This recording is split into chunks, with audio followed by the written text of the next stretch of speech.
रमेश जी चंद्रहास भैया की ओर से जो इस कार्यक्रम के आयोजक हैं, भैया की ओर से सुंदर पंखुड़ियों में गुथा हुआ हार और सुंदर सा दुपट्टा और 100 रुपए का प्यार भरा आशीर्वाद सम्मान।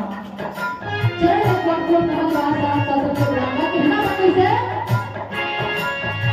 छोटी मोटी सास बाड़ी अला महान दामाद हो।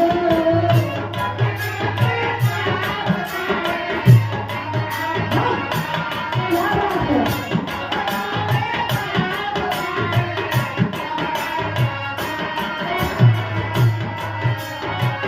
छोटी मोटी सास बाड़ी अला महान दामाद हो। कमिए कानी हृदय दुल्हा, कमिए कानी हृदय दुल्हा, परछी लाल हो। कमिए कानी हृदय दुल्हा।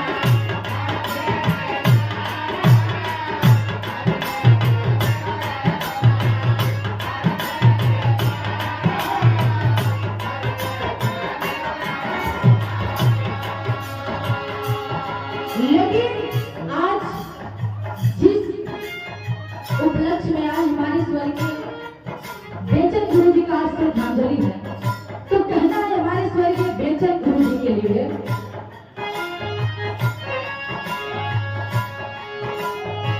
कि रही रही के बैठे मन में,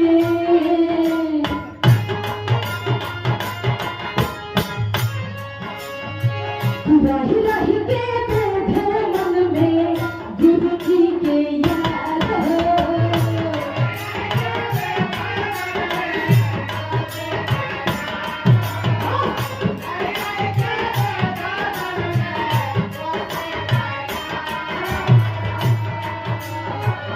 और मुझे हमारे बड़े भैया की ओर से 100 रुपए का आशीर्वाद।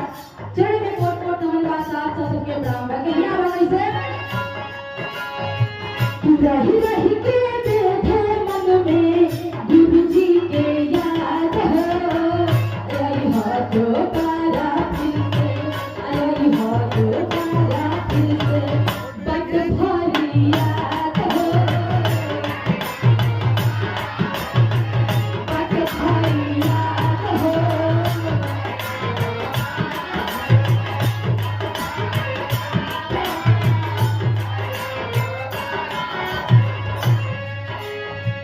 आज गुरु जी के लिए पूरा बिहार समाज रो रहा है। इसीलिए कहना है जैसे हमारे गुरु जी बोले कि विधान में अगर ढूंढना है तो हमारे स्वर के बेचन गुरु जी को आप संगीत में ढूंढिए। और अपने भैया ब्रह्मादल श्री मुकेश कुमार जी सफाई कर्मचारी, क्या बात है, 50 रुपए का पुरस्कार। चरण में कोट कोट नमन बा साथ साथ सबके प्रणाम बा। और आगे कहना है जैसे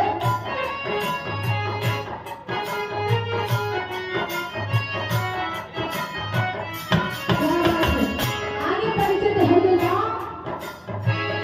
आजमगढ़ जिला है राज भर खरा।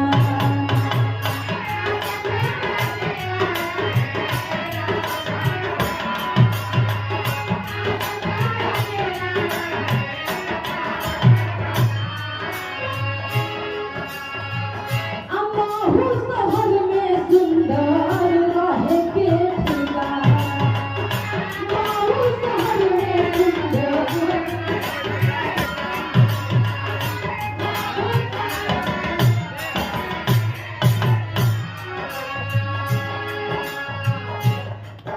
मऊ शहर में सुंदर रहे के ठिकाना रहने गुरु जी आजमगढ़ के लोग मऊ शहर में रहते हैं।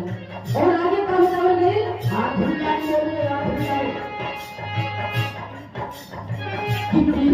जगत से मिले पार दुनिया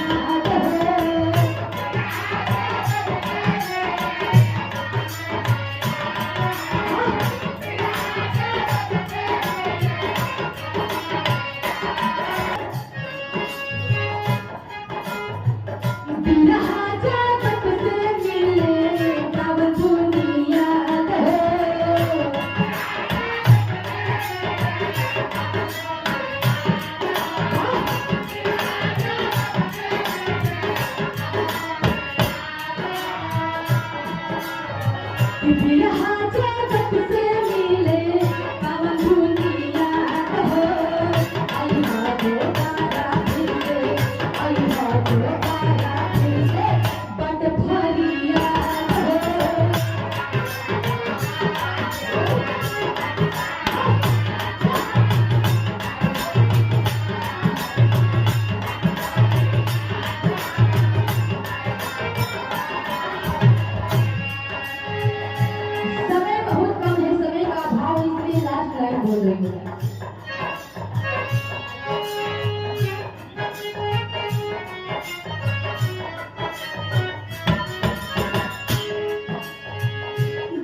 ये आई हाथ दोबारा